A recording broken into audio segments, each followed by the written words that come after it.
what is normal. I feel like everyone thinks that about New Orleans. They come during Mardi Gras and like, that's how it is. So like it'll be the middle of April and people are just wandering around the French Quarter and I was like, can you please move? This is a street. I'm trying to drive. I'm trying to get to work. It's 11:30 in the morning. Like, come on, man.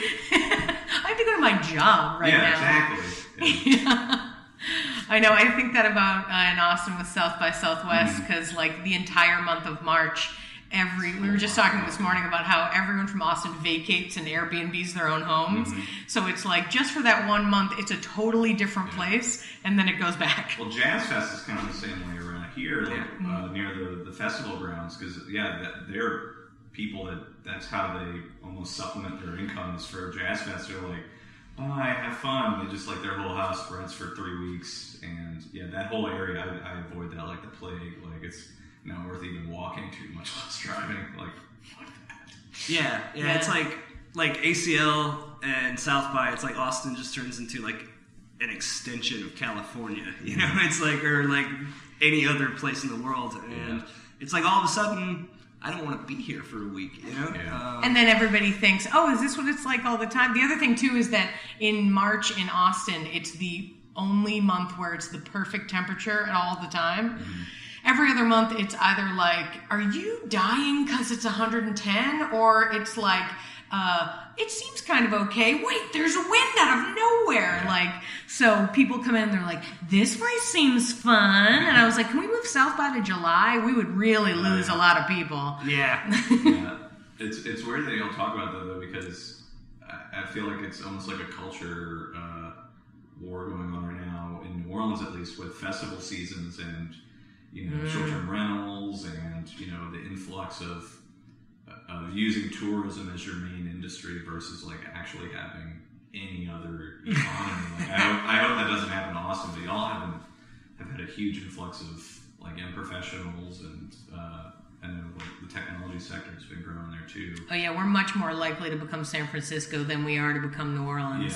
Yeah, and it's not as nice in Austin as it is in New Orleans. When you walk around, whenever I walk around here, no matter whether the person is like well-to-do and well-dressed or like homeless on the street, everyone's still like, hi, how you doing? That's great. So it's a very different vibe because it's a bit more, I've lived in Austin for about 7 years and it's become more and more standoffish. Where instead of, I used to walk around and just go like, hi. And now people are like, what's wrong with that girl? I still do it, but they think I'm weird. So I'm like, okay, well, I'm just going to put a Keep Austin Weird shirt on and say hello to people as I walk down the street. I think it's one of those things where that's when you turn into a big city, I think, maybe. Yeah. Because like San Francisco, the couple times I've been there, it still has that small town vibe to it, kind of like New Orleans does, where people are still kind of friendly or willing to help you out, or like don't get weirded out when you smile at them. That's always fun.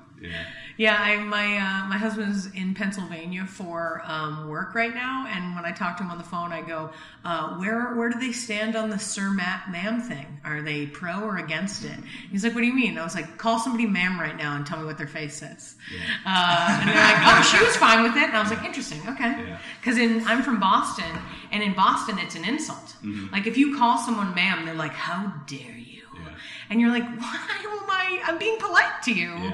But they'll rip you to shreds. It depends on how you say it, too, because this is... Sometimes. Yeah, like, some friends of ours will be like, ma'am, very sassy-like, and that's definitely one way to, like, shut someone down. Yeah, it's a little condescending. Ma'am, Yeah, but even when you're shutting somebody down with that tone, by using that phrase, in my mind, you're still being respectful of them. They're like, you're like taking the high ground, where you're like, ma'am, you need to not be crazy in some way, but I'm still being respectful of you. And I think that helps, because I mean, certainly when diffusing trouble or people who are being, who need to be ma'amed, then, they need to know I've taken the high ground. I'm the leader in this conversation. Oh man, an effort is being made to respect you. It's like it, and it's coming from South Carolina. It was always yes ma'am and yes sir, no matter. Like I say that like to little children too, and it's like a lot of the times it reads like I'm calling you older or something? Like I'm indicating, like, don't call me ma'am. I'm not a ma'am yet. It's like that's what Boston says. Yeah. It's like I'm calling you grandma or something, and it's like no, I just have to say ma'am, or else my mom is gonna feel it somewhere. You know? My mom came and stayed with me for a month after I had my baby, and she had to get used to it in Austin because she'd be like, "It's super weird when they call me ma'am." I was like, "They mean it well. They mean that they care about you and that you're they want to give you respect." She's like, "All right." They don't actually have like yes. It's just yes sir, yes ma'am. Yeah. So what's the like big project you might be working on right now? What are you developing? So I do a late night sketch show called Big Easy Live. It's kind of like a SNL vibe.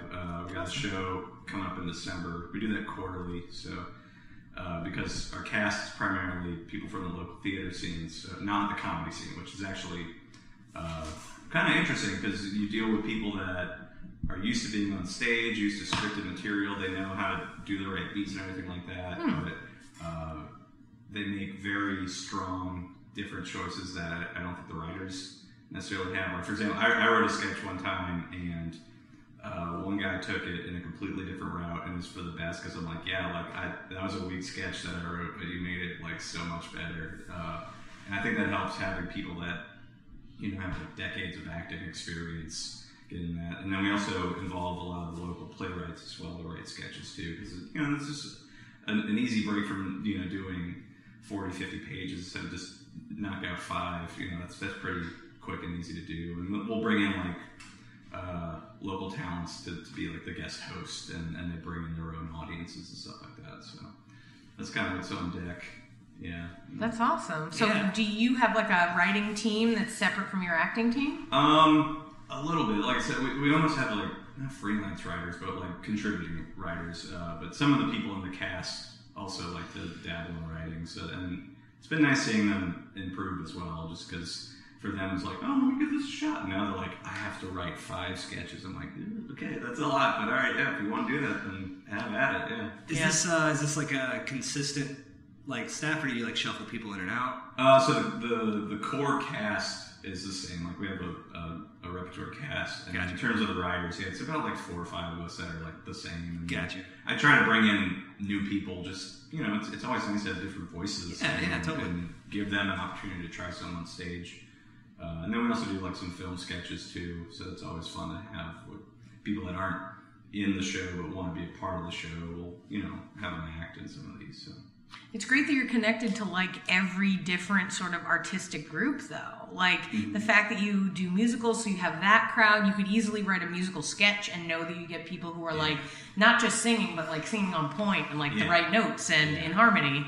Yeah, and that's I think, and not to knock on any of the sketch groups because they're all great, but I think our tone and delivery of the sketches tend to be more polished because again it's theater people, so like when we do tech, they're used to theater tech, which is like a day-long process and like blocking and knowing everything about how the scene's supposed to be set up. Like you said, with a director in film versus a director in theater, so like I have to sit in as the director a lot of times and like actually place people where they need to go. But again, everyone's so skilled at what they do in terms of acting that I rarely have to do anything. Like they get the gist of where they need to be and things like that. But are you the main leader of this show? I don't like to be called the leader, but I mean versus the director or producer, the head writer, things like that. But like you book it, you like put it in a place, and like you call people. It's and my go, baby, yeah. No, that's awesome. How have the guest hosts been? They've been wonderful. Like our first one was definitely the most like SNL like sketch. Like the opening monologue, had the cast members coming on like, oh hey, and like we've tried to throw in musical elements too because all of our people have done musical theater and they have that following. And then our guest host for December is Lene LeBlanc, who she used to have a show called Drunk Tunes, which is like a live animated sketch comedy show where we would voice the characters drunk, like while it's projected behind us. So that was a lot of fun. So I'm really excited for her because she's done theater, but theater's not like her primary platform, and I know that she's still going to do whatever the hell she wants. She's an amazing performer, but I always like having those elements where the host we try to write to their talents, and that's been the big thing. Like, she's a wonderful character actor, and she makes these amazing characters, so we've been trying to all right, what crazy stuff do you want to do, Lene? She's like, I got this. We're like, perfect. Let's put that person in a scene and get it through there. Yeah. That's awesome. How long is the show? Like an hour long? Yeah, a little over an hour. Yeah. It's at the Hyatt Lounge. Yeah, that was my next question, was where was it at? Yeah. So it's not like Proscenium Theater with, No, I mean, I would love to have it at a big venue, but I get to do 2 monthly shows at Hi-Ho, so I try to throw in. We do our short form group Brown every month there, and that does well. And then for the other ones, let's mix it up, let's try different things. So we do like a video sketch showcase sometimes, or I do this show Modern Vaudeville, which is like a variety thing. We actually did it as an open mic talent show. So people would come on, do whatever their primary talent is, and then the finalists would draw a random talent to do. So I had like a deck of playing cards that I made that had different talents, like magic or drawing or what is it? Juggling or we did have juggling. Yeah, we had memory. You had to memorize like all the state capitals and like recite them and stuff. Just like random talent. Memory is like a talent. Oh man, that's I don't have that talent, so it's good that you indicate that it is. And then, what's the rhythmic gymnastics was one of the talents as well. Just like random stuff. It was a lot of fun. Oh, that's great. Yeah. How long have you been doing Big Easy Live? This is our 4th show, so we're just finishing up our first year of doing it. Yeah. Oh, cool. We've got a great crowd every show, and excited to see where it's going towards, because we just keep getting better hosts each time, and they're all great, but I think the audiences are really starting to respond to it, and the writing's getting better, so I'm excited for it. Oh, that's so cool. Yeah. I like that. That's 4 months is an interesting point where you've done it and you're like, okay, am I gonna keep doing this? Yeah. And then once you make the decision, it could be years. Yeah, exactly. Which is wonderful, because it's you can switch around, especially too if you're still doing plays and you just meet new people and you're like, dude, come do this show with me. Yeah, that's always the fun thing too with doing those shows. Like with Drunk Tunes, we would always get people that weren't in the comedy scene seeing it, and they're actors or something, like, oh my god, I gotta get involved in this. And Lene was like, that's great, we need animators and writers, we don't need actors.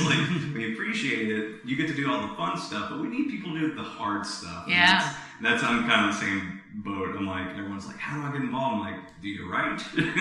Can you edit film? Because those are the things that I need to get off of my plate. So if you could do that would be great. Sounds like you're good at delegating. I like this. I need to call you to help learn that skill. Yeah. I'll just delegate it to him to teach. Very good. And with the jokes. Yeah. So what's the most interesting thing that you've done in the last year? What's, as far as things that you're working on? I mean, other than Big Easy Live, what sort of adventure? It doesn't have to be performance even.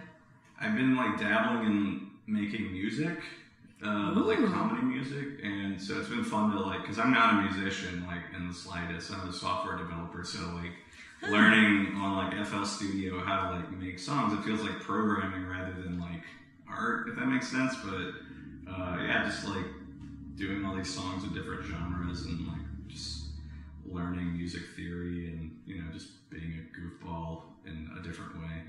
I'm used to singing songs on stage that other people wrote, so it's kind of fun to do my own songs that I wrote. Yeah.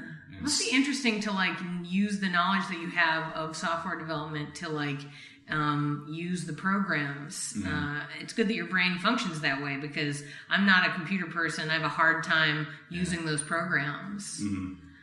Yeah. It's interesting. I don't know. A lot of people always try to ask me about how I do comedy and that stuff, and I'm like, it's different parts of the brain, man. You don't I don't use my analytical side when I'm writing, because I know some people are jokes or laughs per minute, and like how do I get like as many jokes spot? And I don't think of it like that at all. That's a completely different side of my brain, and I don't even know if it's